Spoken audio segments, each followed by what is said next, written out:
بسم اللہ الرحمن الرحیم بسم اللہ الرحمن الرحیم الحمد للہ وکفا وسلام علی عبادہ الذین اصطفیٰ اما بعد۔ عزیز طلبہ، نور الایضاح کتاب کی آج ہماری یہ نشست نمبر 61 ہے، اور آج کی نشست میں ہم اسی باب کو آگے مکمل کرنے کی کوشش کریں گے جو ہم نے گزشتہ نشست میں جو باب شروع کیا تھا، سجود السہو۔ سجود السہو کے حوالے سے کچھ ضابطے پہلے بھی ہم نے بتائے تھے، اور اسی کی تفصیلات بھی مکمل ہو گئی تھی۔ کچھ مسائل رہتے ہیں، ان کو انشاءاللہ ہم آج کی اس نشست کے اندر مکمل کرنے کی کوشش کریں گے۔ یہاں سے ہے من سہا عن القعود الاول، کہ جو شخص پہلا قاعدہ بھول جائے، یعنی 4 رکعت والی نماز میں کوئی آدمی پہلا قاعدہ بھول جائے تو وہ کیا کرے گا، اور کن صورتوں میں اس پر سجدہ سہو لازم ہے، کن صورتوں میں اس پر سجدہ سہو لازم نہیں ہے۔ تو 1 2 3 کر کے مصنف نے یہاں بڑے اہم پوائنٹ یہاں ذکر کیے ہیں۔ سب سے پہلے دیکھیے، فرماتے ہیں وَمَنْ سَهَا عَنِ الْقُعُودِ الْأَوَّلِ مِنَ الْفَرْضِ عَادَ إِلَيْهِ مَا لَمْ يَسْتَوِ قَائِمًا فِي ظَاهِرِ الرِّوَايَةِ وَهُوَ الْأَصَحُّ۔ زبانی طور پر پہلے اس کا سمجھے مسئلہ کہ اگر 4 رکعت والی نماز ہے، مصنف نے تو یہاں فرض نماز کا ذکر کیا ہے، لیکن نفل اور دیگر نمازوں کا بھی یہی حکم ہے کہ 4 رکعت والی نماز پڑھ رہے ہیں آپ، اور پہلا قاعدہ آپ بھول گئے، کھڑے ہو گئے، تو اس طرح کی صورتحال میں کیا کریں گے؟ کیا واپس قاعدے کی طرف آ کر بیٹھیں گے یا نہیں؟ اور اگر نہیں بیٹھے تو پھر کیا ہوگا؟ اور اگر واپس آ کر بیٹھ گئے تو پھر کیا ہوگا؟ تو اس کا جواب یہ ہے کہ جب آپ قاعدہ بھول جائے اور کھڑے ہونے لگے، تو اب اگر آپ مکمل کھڑے ہو گئے ہیں یا کھڑے ہونے کے قریب ہے تو واپس آپ قاعدہ کی طرف نہ آئے، اور اگر آپ مکمل کھڑے نہیں ہوئے اور کھڑے ہونے کے قریب بھی نہیں ہے، بلکہ آپ صرف قاعدے سے تھوڑا سا اٹھے ہیں اور بیٹھنے ہی کے قریب ہے، تو واپس پھر آپ تشہد میں بیٹھ جائے، قاعدے کے اندر آپ دوبارہ بیٹھ جائے۔ یہ تو اصولی بات ہے۔ اگر ایک انسان مکمل کھڑا ہو گیا اور دوبارہ کھڑے ہونے سے واپس آ گیا قاعدے کی طرف، جو نہیں آنا چاہیے تھا، لیکن آ کر دوبارہ اس نے قاعدہ کر لیا، تو ایسا شخص آخر میں سجدہ سہو کرے گا۔ ایسے ہی اگر کوئی شخص واپس آیا ہی نہیں اور سرے سے پہلا قاعدہ ہی نہیں کیا تو بھی وہ سجدہ سہو کرے گا اس قاعدے کی وجہ سے۔ اور اگر کوئی شخص بیٹھنے کے قریب تھا اور واپس بیٹھ گیا اور اس نے سجدہ سہو کر لیا، آخر میں اس پر سجدہ سہو لازم نہیں ہے، یعنی پہلا قاعدہ بھول گیا اور ابھی اٹھنے ہی لگا تھا اور اٹھنے کے قریب نہیں تھا، بیٹھنے کے قریب تھا اور وہ واپس بیٹھ گیا، تو اس پر سجدہ سہو نہیں ہے۔ ٹھیک ہے، تو یہ تفصیلات یہاں پر مصنف نے ذکر کی ہے۔ فرماتے جو شخص پہلا قاعدہ بھول جائے فرض کی نماز میں، عاد الیہ، تو وہ قاعدے کی طرف دوبارہ واپس لوٹ آئے، لیکن کب؟ ما لم یستوی قائما، جب سیدھا کھڑا نہ ہوا ہو۔ ظاہر روایت یہی ہے اور یہی صحیح قول ہے، واپس نہیں آئے گا اگر کھڑا ہو گیا، ہاں کھڑا نہیں ہوا بھی اور بیٹھنے کے قریب ہے تو پھر واپس آ جائے۔ والمقتدی کالمتنفل یعود ولو استتم قائما، یہ بڑا اہم اصول ہے۔ کہتے ہیں مقتدی جو ہے وہ نفل پڑھنے والے کی طرح ہے، وہ قاعدے کی طرف لوٹ کر آئے گا اگرچہ وہ مکمل طور پر کھڑا ہو چکا ہو۔ ایک آدمی ہے، امام کے پیچھے نماز پڑھ رہا ہے اور دوسری رکعت میں امام بیٹھ گیا اور مقتدی کو پتہ نہیں تھا اور مقتدی بھول کر کھڑا ہو گیا، تو اب ہم نے تو کہا تھا کہ اگر آپ قاعدہ بھول جائے اور مکمل کھڑے ہو جائے تو واپس نہیں آئیں گے قاعدے کی طرف، جبکہ یہاں امام قاعدے میں بیٹھا ہے۔ تو کہتے ہیں کہ آپ اگر امام کے پیچھے نماز پڑھ رہے ہیں تو اگرچہ آپ مکمل کھڑے ہو گئے ہوں تب بھی آپ واپس قاعدے کی طرف آئیں گے۔ ٹھیک ہے، یہاں سے یہی بات بتا رہے ہیں کہ مقتدی بھی نفل پڑھنے والے کی طرح ہے، وہ لوٹ آئے گا اگرچہ وہ مکمل کھڑا ہوا ہو۔ اور اس کے بیچ میں ایک اور مسئلہ ہے کل متنفل، کہ مطلب یہ ہے کہ کیا نفل پڑھنے والا بھی ایسا ہے کہ نفل پڑھنے والا 4 رکعت کی نماز میں پہلا قاعدہ بھول جائے اور مکمل کھڑا ہو گیا تو بھی وہ قاعدے کی طرف واپس آئے گا؟ تو مصنف کے نزدیک تو یہی ہے کہ اگر نفل پڑھنے والا ہے تو وہ اگرچہ کھڑا ہوا ہو مکمل تو بھی وہ واپس آئے گا اور بیٹھے گا، لیکن یہ راجح قول نہیں ہے۔ راجح روایت یہی ہے کہ نفل پڑھنے والا بھی واپس نہیں آئے گا۔ اصول وہی ہے کہ بیٹھنے کے قریب ہے تو بیٹھ جائے، پھر واپس آ جائے، لیکن اگر بیٹھے کے قریب نہیں ہے، کھڑا ہوا ہے، تو پھر وہ واپس نہ آئے، آخر میں صرف سہو کرے۔ اچھا، اگر وہ واپس آ گیا تو پھر فرماتے فَإِنْ عَادَ وَهُوَ إِلَى الْقِيَامِ أَقْرَبَ سَجَدَ لِلسَّهْوِ، اگر ایک آدمی قاعدہ کی طرف واپس لوٹ آیا حالانکہ وہ کھڑے ہونے کے زیادہ قریب تھا تو وہ سجدہ سہو کرے گا، جسے ہم نے پہلے بھی بتایا تھا آپ کو۔ اور وَإِن كَانَ إِلَى الْقُعُودِ أَقْرَبَ لَا سُجُودَ عَلَيْهِ فِي الْأَصَحِّ، یہ بات بھی پہلے بتائی تھی کہ اگر وہ بیٹھنے کے قریب تھا، ابھی کھڑے ہونے کے قریب نہیں تھا اور واپس قاعدے میں بیٹھ گیا تو پھر اس پر سجدہ سہو نہیں ہے. تو کہتا ہے اگر وہ بیٹھنے کے قریب تھا تو اس پر کوئی سجود نہیں ہے، سجدہ نہیں ہے. یہی صحیح قول ہے. اب یہ چھوٹا سا پوائنٹ ہے کہ اگر ایک آدمی مکمل کھڑا ہو گیا تھا اور اس کے باوجود وہ قیام کو چھوڑ کر واپس آیا اور اس نے قاعدہ کر لیا تو کیا اس کی نماز فاسد ہو جائے گی؟ مسئلہ تو یہ تھا کہ نماز کے آخر میں سجدہ سہو کرے گا، تو ٹھیک ہے وہ تو کرے گا، لیکن کیا نماز بھی فاسد ہوگی یا نہیں؟ تو اس میں علماء کے اختلاف ہے. کچھ علماء فرماتے ہیں کہ مکمل کھڑے ہو جانے کے باوجود واپس قاعدے کی طرف آنا، یہ اس سے نماز جو ہے وہ فاسد ہو جائے گی. اور لیکن راجح قول اور صحیح روایت یہ ہے کہ نہیں، ایسے شخص کی نماز جو ہے وہ فاسد نہیں ہوگی. تو کہتے ہیں اگر کوئی شخص لوٹ آیا بعد اس کے کہ وہ مکمل کھڑا ہو گیا تھا تو اس کے نماز کے فساد میں تصحیح مختلف ہے. کسی نے کہا ہے کہ فاسد ہو جائے گی، یہ صحیح قول ہے، اور کسی نے کہا کہ نہیں، نماز فاسد نہیں ہوگی، یہ صحیح قول ہے. من سہا عن القعود الاخیر، اگر کوئی شخص آخری قاعدہ بھول جائے تو وہ کیا کرے گا؟ یہ بھی تو ہو سکتا ہے نا، مثلا 2 رکعت کی نماز ہے اور آخری قاعدہ بھول گئے آپ، کھڑے ہو گئے، یا 4 رکعت والی نماز ہے اور چوتھی رکعت پر بیٹھنا اور قاعدہ کرنا بھول گئے اور کھڑے ہو گئے، تو کیا کرے گا ایسا آدمی؟ تو ذرا دیکھیے اس کو. کہتے ہیں وَإِن سَهَا عَنِ الْقُعُودِ الْأَخِيرِ عَادَ مَا لَمْ يَسْجُدْ وَسَجَدَ لِلسَّهْوِ. اگر کوئی شخص آخری قاعدہ بھول جائے تو وہ جب تک اس نے ایک اور سجدہ نہ کیا ہو تو لوٹ آئے اور سجدہ سہو بھی کر لے. مطلب یہ ہے کہ چوتھی رکعت تھی اور آپ قاعدہ بھول کر کھڑے ہو گئے تو آپ واپس آ جائے، اگرچہ آپ کھڑے ہوئے ہوں یا رکوع آپ نے کر لیا ہو، لیکن جب تک آپ نے 5ویں رکعت کے لیے باقاعدہ سجدہ نہیں کیا تو پھر آپ واپس آ جائے اور دوبارہ قاعدہ کر کے آپ سجدہ سہو کر لیں اور آپ کی نماز مکمل ہو جائے گی. یہاں سے یہی بات ہے. لیکن یہ تب ہے کہ جب 5ویں رکعت کے لیے ابھی سجدہ نہیں کیا تھا، اس سے پہلے کی صورتحال ہو.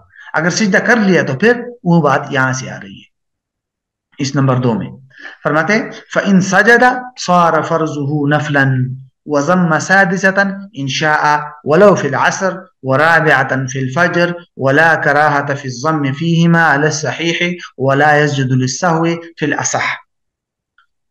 اگر ایک آدمی آخری قاعدہ بھول گیا اور کھڑا ہو گیا اور کھڑے ہونے کے بعد پھر رکوع بھی کر لیا اور سجدہ بھی کر لیا، تو اس کا مطلب یہ ہے کہ اس نے فرض نماز میں ایک اضافی رکعت بھی مکمل کر لی اور اس کا باقاعدہ قیام، رکوع اور سجدہ بھی کر لیا، حالانکہ اس نے آخری قاعدہ چھوڑ دیا تھا. تو پھر تو کہتے ہیں اس کی نماز نفل ہو جائے گی. اب وہ فرض نماز دوبارہ پڑھے گا، یہ جو نماز ہے یہ نفل ہو جائے گی. اور اگر وہ چاہے تو چونکہ یہ تو مثلا اگر 4 رکعت ہے تو اس نے 5ویں رکعت پڑھی ہے تو ساتھ میں ایک اور 6ٹھی رکعت بھی ملا لے. اور اگر 2 رکعت والی نماز ہے جیسے فجر کی نماز تو اس نے دوسری رکعت کا قاعدہ چھوڑا تھا اور تیسری رکعت کا سجدہ کر لیا، تو چاہے تو چوتھی رکعت ساتھ ملا لے. یہ 4 رکعت، یا اگر 4 رکعت والی نماز ہے اور اس نے 5 رکعت پڑھی ہے تو 6ٹھی رکعت بھی ساتھ ملا لے. یہ ساری کی ساری نماز اس کی نفل ہو جائے گی. اب علماء اگر کسی کے ذہن میں یہ اشکال آ جائے، یہ شبہ آ جائے کہ بھائی عصر کی نماز تو کے بعد تو نفل نہیں پڑھ سکتا انسان، فجر کی نماز کے بعد بھی نفل نہیں پڑھ سکتا، تو اگر فجر کی نماز پڑھتے ہوئے آخری قاعدہ بھول جائے اور تیسری رکعت بھی کر لے انسان اور اس کے ساتھ ایک اور رکعت ملا کر 4 رکعت کر لی تو یہ ہم نے پڑھا کہ نفل ہو جائے گی ساری رکعت. تو فجر کی نماز کے بعد تو نفل جائز ہی نہیں ہے، یہ کیسے نفل ہو گئی؟ یا اسی طرح عصر کی نماز ہے اور 4 رکعت مکمل کر کے آخری قاعدہ نہیں کیا اور چوتھی رکعت پہ کھڑا ہو گیا، 5ویں رکعت پڑھ لی اور پھر 6ٹھی رکعت بھی ساتھ ملا لی، تو یہ مکمل نماز نفل ہو گئی. تو عصر کے بعد تو نفل صحیح ہی نہیں ہے. تو علماء نے لکھا ہے کہ بھئی وہ تب نفل صحیح نہیں ہے جب آپ نے عصر کی نماز پڑھ لی اور اس کے بعد آپ جان بوجھ کے قصدن کوئی نفل نماز پڑھ رہے ہیں.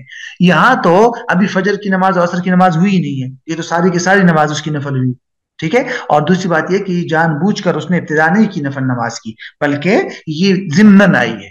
تو بہرحال یہ ہے اصل حکم کہ اگر ایک خلاصہ یہ ہے کہ آخری قاعدہ اگر انسان بھول جائے اور انسان نے اس پر اضافی جو ہے وہ رکعت بھی ملا لی، سجدہ کر لیا اس کے لیے، اور پھر اس کے بعد جو ہے وہ تو اس کی ساری رکعت جو ہے وہ نماز نفل ہو جائے گی. اور اب جو ہے وہ کیا کرے گا اس طرح کی صورتحال میں؟ وہ اب جو ہے ایک اس کی فرض نماز جو ہے اس کا اعادہ کرے گا اور فرض نماز کو دوبارہ پڑھے گا. فرماتے فَإِن سَجَدَ، اگر اس نے آخری قاعدہ چھوڑ کر ایک اور رکعت کے لیے باقاعدہ سجدہ کر لیا تو اس کی فرض جو ہے وہ نفل بن جائے گی اور اس کے ساتھ 6ٹھی رکعت ملا لے اگر چاہے تو. اور اگرچہ وہ عصر میں ہو، اور فجر میں ہے تو چوتھی رکعت ساتھ ملا لے، ساری کی ساری نفل ہو جائے گی. اور ولا کراہت فی الضم فیہما، اور فجر اور عصر دونوں میں ضم کے اندر کوئی کراہت نہیں ہے کہ اگر آپ ساتھ میں ایک اور رکعت ملاتے ہیں تو صحیح قول یہ ہے کہ اس میں کوئی کراہت نہیں ہے، بلکہ اس میں سے سہو بھی نہیں ہے صحیح قول کے مطابق. یہ ساری رکعت نماز فرض نہیں ہوگی بلکہ نفل ہو جائے گی، سہو کی بھی ضرورت نہیں ہے، بس نفل ہوگی. اب اس کے بعد اپنی فرض الگ سے پڑھے. اب یہ جو دو نقطے ہیں نمبر 3 اور نمبر 4، اس کا تعلق اس بات کے ساتھ ہے کہ ایک انسان نے آخری قاعدہ تو کر لیا، لیکن آخری قاعدے پر بیٹھنے کے بعد کھڑا ہو گیا دوبارہ، تو اب وہ کیا کرے؟ مثلا آپ 4 رکعت والی نماز پڑھ رہے ہیں، آپ نے پہلی رکعت پڑھی، دوسری رکعت پڑھی، بیٹھ بھی گئے، تیسری رکعت پڑھی، چوتھی رکعت بھی آپ نے پڑھ لی اور آپ بیٹھ گئے. اب چوتھی رکعت کے بعد آپ کو سلام پھیرنا چاہیے تھا، لیکن آپ بھول گئے، سلام نہیں پھیرا اور آپ دوبارہ کھڑے ہو گئے. تو اب کیا کریں آپ؟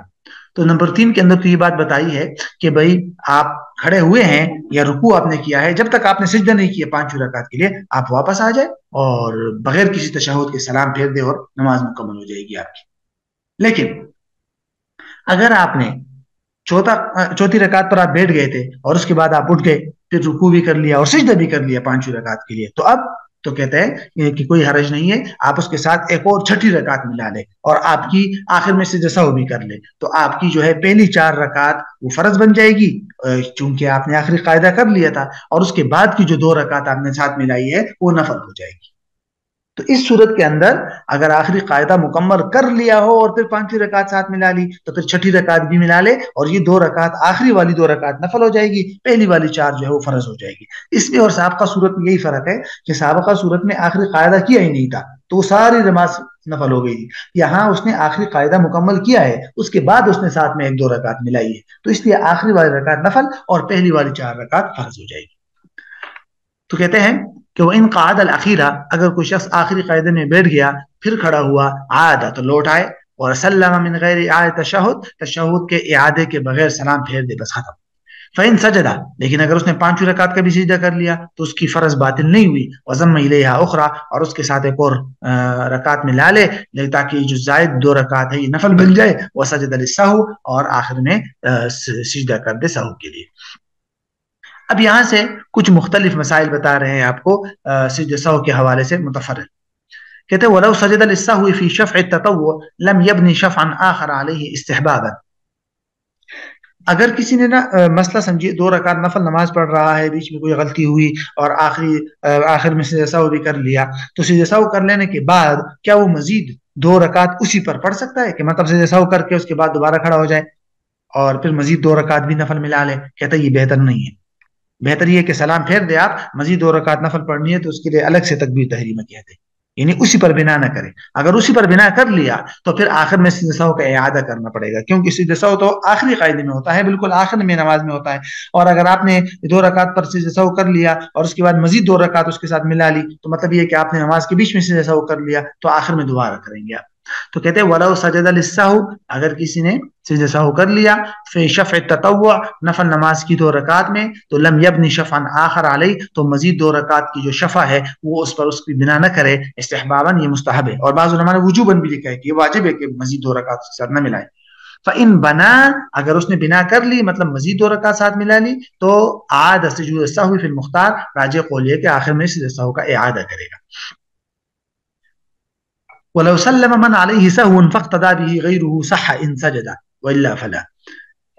مسئلہ یہ ہے کہ ایک امام ہے اور اس پر مثال کے طور پر سجدہ سہو ہوتا، اور اب امام نے سلام پھیر دیا، اور سلام پھیرنے کے بعد کوئی آدمی باہر سے آیا اور اس نے امام کی اقتداء میں پیچھے امام کے ساتھ شریک ہو گیا سلام کے بعد. تو اب دیکھیں گے اگر امام نے سلام کے بعد دوبارہ سجدہ سہو کر لیا، مطلب سجدے کے لیے گیا، سجدے کے بعد بیٹھ بھی گیا، تشہد پڑھی اور آخر میں پھر سلام پھیر دیا، تو یہ جو آدمی آیا تھا نا سلام کے بعد، اس کی اقتداء صحیح ہو گئی، کیونکہ اس نے امام کے ساتھ سجدے بھی کر لیا، قاعدہ بھی پڑھ لیا، اور اس طرح مکمل بہت سارے کام اس نے کر لیے، تو اس کی اقتداء ٹھیک ہو گئی. لیکن اگر امام نے سلام پھیرنے کے بعد سجدہ سہو نہیں کیا، بس سلام پھیر دیا ایک طرف اور یہ آدمی شریک ہوا اور امام نے دوسری طرف بھی سلام پھیر دیا اور بس ختم کر دیا، تو پھر اس کی اقتداء صحیح نہیں ہوئی. کیوں؟ کیونکہ اس نے تو نماز کے سلام کے بعد اقتداء کی ہے امام کی، اور اس کے بعد امام نے کوئی سجدہ سہو وغیرہ بھی نہیں کیا، تو اس لیے اس کی نماز کی اس کی اقتداء ٹھیک نہیں ہوئی. تو پھر یہ آدمی کیا کرے؟ الگ سے نماز دوبارہ شروع کرے. کہتے ہیں وَلَوْ سَلَّمَ مَنْ عَلَيْهِ سَهْوٌ، جس آدمی پر سہو ہے اس نے سلام پھیر دیا اور کسی اور نے اس کی اقتدا کر لی تو یہ اقتدا صحیح ہے تب ان سجد للسہو، اگر اس نے سہو کر لیا، وَإِلَّا فَلَا، ورنہ تو یہ سہو، ورنہ تو اس کی اقتدا ٹھیک نہیں۔ وَيَسْجُدُ لِلسَّهْوِ وَإِنْ سَلَّمَ عَامِدًا لِلْقَطْعِ مَا لَمْ يَتَحَوَّلْ عَنِ الْقِبْلَةِ أَوْ يَتَكَلَّمْ۔ اصول یہ ہے کہ اگر آپ نے جان بوجھ کر سلام پھیرا ہو تو بھی آپ سجدہ سہو کر سکتے ہیں، ٹھیک ہے؟ اگر آپ نے ایک طرف سلام پھیر دیا بلکہ دونوں طرف سلام پھیر دیا اور آپ کا ارادہ یہ تھا کہ میں نماز سے نکل رہا ہوں، جان بوجھ کر آپ نماز سے نکلنے کی نیت سے آپ نے سلام پھیر دیا تو بھی آپ اس کے بعد سجدہ سہو کر سکتے ہیں، دو سجدے کر لے، قاعدہ پڑھے اور آخر میں سجدہ سہو کر لے، آخر میں سلام پھیر دے۔ شرط یہ ہے کہ جب تک آپ کا سینہ قبلے سے پھر نہ گیا ہو یا آپ نے کوئی گفتگو اور کوئی کلام نہ کیا ہو۔ اگر سلام کے بعد آپ نے سینہ قبلے سے پھیر دیا دوسری طرف، یا آپ نے سلام کے بعد کوئی بات کر لی تو پھر آپ اس کے بعد سے سہو نہیں کر سکتے کیونکہ نماز کٹ گئی، ختم ہو گئی۔ کہتے ہیں اور سہو کے لیے سجدہ کرے اگرچہ کسی نے جان بوجھ کر نماز توڑنے کے لیے سلام کر لیا ہو، لیکن کب تک؟ ما لم يتحول عن القبلہ، جب تک کہ قبلے سے پھرا نہ ہو، مطلب سینہ، او یتکلم، یا جب تک کہ اس نے کوئی بات نہ کی ہو۔ توہم فی عدد الرکعات، رکعات کی تعداد میں شک پڑ جانا یا وہم ہو جانا۔ کبھی کبھی انسان کو ہو جاتا ہے کہ ایک انسان ہے اس کو شک ہو جاتا ہے کہ میں نے کتنی رکعت نماز پڑھی ہے، تو یہ اس حوالے سے یہ دو نکات ہیں۔ کہتے ہیں وَلَوْ تَوَهَّمَ مُصَلٍّ رُبَاعِيَّةً أَوْ ثُلَاثِيَّةً أَنَّهُ أَتَمَّهَا فَسَلَّمَ ثُمَّ عَلِمَ أَنَّهُ صَلَّى رَكَعَتَيْنِ أَتَمَّهَا وَسَجَدَ لِلسَّهْوِ۔ ایک آدمی مثال کے طور پر 4 رکعت والی نماز پڑھ رہا ہے یا 3 رکعت والی نماز پڑھ رہا ہے، اور نماز پڑھتے پڑھتے وہ یہ سمجھا، اس نے کو یہ وہم ہوا کہ بھئی میری نماز مکمل ہو گئی ہے، اور اس نے دونوں طرف سلام پھیر دیا۔ اب جب دونوں طرف سلام پھیر دیا تو اس کے بعد اس کو یاد آیا کہ او میں نے تو 3 رکعت پہ سلام پھیر دیا ہے، یا مغرب کی نماز تھی اور میں نے 2 رکعت پر سلام پھیر دیا ہے، نماز تو 3 رکعت پڑھنی چاہیے۔ تو جب اس کو جیسے یاد آیا تو دوبارہ فوراً مزید 1 رکعت ساتھ پڑھ لے، یا جتنی رکعت رہ گئی وہ ساتھ ملا کر پڑھ لے اور آخر میں سجدہ سہو کر لے۔ لیکن شرط یہ ہے کہ سلام پھیرنے کے بعد اس نے قبلے سے سینہ نہ پھیرا ہو یا کوئی بات نہ کی ہو، اگر وہ کر لی ہو تو پھر تو اس کی نماز گئی۔ مثال کے طور پر ظہر کی نماز آپ پڑھ رہے ہیں، 3 رکعت پر آپ بیٹھ گئے اور آپ نے سلام پھیر دیا، اب آپ کو یاد آیا کہ او ہو میں نے تو 3 رکعت پہ سلام پھیر دیا ہے، تو اب 2 صورتیں ہیں۔ آپ قبلے سے آپ سینہ پھر گیا تھا آپ کا، یا آپ نے کوئی بات کی تھی تو آپ کی وہ 3 رکعت خراب ہو گئی، آپ دوبارہ سے 4 رکعت فرض نماز پڑھے۔ لیکن اگر آپ نے 3 رکعت پر سلام پھیرنے کے بعد کوئی بات نہیں کی اور کسی قبلے سے سینہ بھی نہیں پھیرا، لیکن آپ کو یاد آیا کہ او 1 رکعت رہ گئی ہے، تو فوراً کھڑے ہو جائے، قیام کرے، رکوع کرے، آخر میں سجدہ کر لے اور آخر میں سجدہ سہو کر کے آپ کی نماز مکمل ہو جائے گی، مزید 1 رکعت ساتھ مل جائے گی۔ تو یہاں سے یہی بات بتا رہے ہیں اگر کسی کو وہم ہو جائے 4 رکعت پڑھنے والے کو یا 3 رکعت پڑھنے والے کو کہ انہ اتمھا، کہ اس نے وہ رکعت مکمل کر لی ہے، پھر اس نے سلام پھیر دیا، پھر اس کو یاد آیا کہ بھئی اس نے تو 2 رکعت پڑھی ہے، تو اتمھا، تو پھر مکمل کرے اور سجدہ سہو کر لے۔ وَإِن طَالَ تَفَكُّرُهُ وَلَمْ يُسَلِّمْ حَتَّى اسْتَيْقَنَ إِن كَانَ قَدْرَ أَدَاءِ رُكْنٍ وَجَبَ عَلَيْهِ سُجُودُ سَهْوٍ وَإِلَّا فَلَا۔ کہتے ہیں کہ مثال کے طور پر آپ آخری رکعت میں بیٹھے ہوئے ہیں اور سوچ رہے ہیں کہ بھئی یہ میری آخری رکعت ہے یا نہیں، میری نماز مکمل ہوئی یا نہیں، اور اسی غور و فکر میں بہت دیر لگ گئی اور پھر آپ کو یقین آ گیا کہ ہاں میری نماز مکمل ہو گئی ہے اور آپ نے سلام پھیر دیا، تو کیا اتنے لمبا غور و فکر کرنے کی وجہ سے آپ پر سہو ہے یا نہیں؟ تو کہتے ہیں اگر آپ نے اتنی دیر غور و فکر کی اور اتنی دیر سوچتے رہے جتنی دیر میں انسان کوئی رکن ادا کر سکتا ہے، کوئی رکوع سجدہ کوئی اس طرح کا رکن ادا کر سکتا ہے، اتنا ٹائم لگ گیا، جیسے 3 مرتبہ سبحان اللہ جس میں انسان کہہ سکتا ہو، ٹھیک ہے، تو اتنے دیر تک اگر آپ سوچتے رہے تو پھر آپ پر سجدہ سہو لازم ہے، کیونکہ آپ نے سلام میں تاخیر کر دی۔ ہاں اگر اس سے کم آپ نے سوچا تھا تو پھر آپ پر سجدہ سہو نہیں۔ تو کہتے ہیں اگر وَإِن طَالَ تَفَكُّرُهُ، اگر کسی کا تفکر اور غور و فکر طویل ہو گیا اور اس نے سلام نہیں پھیرا یہاں تک کہ اس کو یقین ہو گیا، تو اگر إِن كَانَ قَدْرَ أَدَاءِ رُكْنٍ، اگر ایک رکن کی مقدار اس نے یہ سوچا تھا تو اس پر سجدہ سہو ہے، وَإِلَّا لَا، اور اگر اتنی لمبی ٹائم تک اس نے نہیں سوچا تھا تو پھر اس پر جو ہے وہ سجدہ سہو نہیں ہے۔ یہ جو مختلف سی فصل چھوٹی سی مختصر سی ہے یہ شک کے بارے میں کہ نماز میں اگر کسی کو شک ہو جائے تو کیا حکم ہے۔ دیکھیے شک کی 2 قسمیں ہیں، ایک ہوتا ہے وہ شک الشک المبطل للصلاۃ، کہ جس شک کی وجہ سے نماز باطل ہو جاتی ہے، اور دوسرا ہے وہ شک جس شک کی وجہ سے انسان کی نماز باطل نہیں ہوتی۔ اگر ایک انسان کو زندگی میں کبھی بھی نماز کی رکعات میں یا کسی چیز میں شک نہیں ہوا، بالکل نہیں ہوا، اور پہلی بار اس کو شک ہوا کہ بھئی میں نے 3 رکعت پڑھی ہے یا 4، یا اس طرح کوئی شک ہوا، تو اس کی نماز باطل ہو جائے گی۔ کیونکہ اس کے ساتھ یہ معاملہ پہلی بار ہوا ہے. لیکن اگر کسی آدمی کو، دوسری صورت یہ ہے کسی آدمی کو عموماً شک ہوتا رہتا ہے تو پھر اس آدمی کی نماز باطل نہیں ہوگی، بلکہ وہ غور و فکر کرے گا، جس جانب اس کی رائے غالب گمان ہو جائے اس کے مطابق عمل کرے. اس کو شک ہو گیا بھائی کہ 3 رکعت پڑھی ہے 4، تو غالب گمان اگر 3 ہے تو 3 پڑھے، 3 کو شمار کرے. اگر غالب گمان یہ ہے کہ 4 پڑھی ہے تو 4 شمار کرے. اور اگر کسی جانب رائے نہ جائے، غالب گمان پر عمل نہ ہو سکے، تو پھر جو ہے کم پر اعتماد کرے. اگر 3 اور 4 میں شک ہے تو 3 سمجھے، 2 اور 3 میں شک ہے تو 2 سمجھے، اور نماز مکمل کرے. اور اس کے بعد ہر رکعت کے بعد بیٹھتا رہے. ممکن ہو وہ آخری قاعدہ ہو تو ہر رکعت کے بعد بیٹھنا بھی پڑے گا. تو یہ ہے خلاصہ شک کا. فرماتے تبطل الصلاۃ بالشک فی عدد رکعاتها، رکعات کی تعداد میں شک کی وجہ سے نماز باطل ہو جاتی ہے. اذا کان قبل اکمالها، جب نماز کے مکمل کرنے سے پہلے شک ہو جائے نماز میں. لیکن یہ نماز کب باطل ہوگی اس شک کی وجہ سے؟ وہو اول ما عرض له من الشک، یہ پہلی بار اگر کسی کو شک پیش آیا ہو یا شک اس کی عادت نہ ہو. نمبر 2، لیکن ولا شک بعد سلامی، سلام پھیرنے کے بعد اگر اس کو شکوک ہوتے ہیں تو لا یعتبر، اس شک کا کوئی اعتبار نہیں. الا ان تيقن بالترک، ہاں اگر اس کو یقین ہو جائے کہ میں نے کوئی چیز چھوڑی ہے، فرض چھوڑا ہے، واجب چھوڑی ہے، یا کوئی رکعت چھوڑی ہے، تو پھر الگ بات ہے، وہ پھر نماز دوبارہ کرے گا. کثرت الشک، دوسری صورت، وَإِن كَثُرَ الشَّكُ، شک اگر بہت زیادہ ہو رہا ہے تو غالب گمان پہ عمل کرے. فَإِن لَمْ يَغْلِبْ لَهُ ظَنٌّ، اگر اس کا کوئی غالب گمان نہیں ہے تو أَخَذَ بِالْعَقْلِ، عقل کو لے لے اور ہر رکعت کے بعد بیٹھے اس گمان کے ساتھ کہ کہیں یہ آخری قاعدہ نہ ہو، نماز کا آخری رکعت نہ ہو. تو یہ ہے خلاصہ شک کا. اب اس کے بعد انشاءاللہ ہم یہاں سے سجدہ تلاوت کی فصل اگلی کلاس میں پڑھیں گے انشاءاللہ.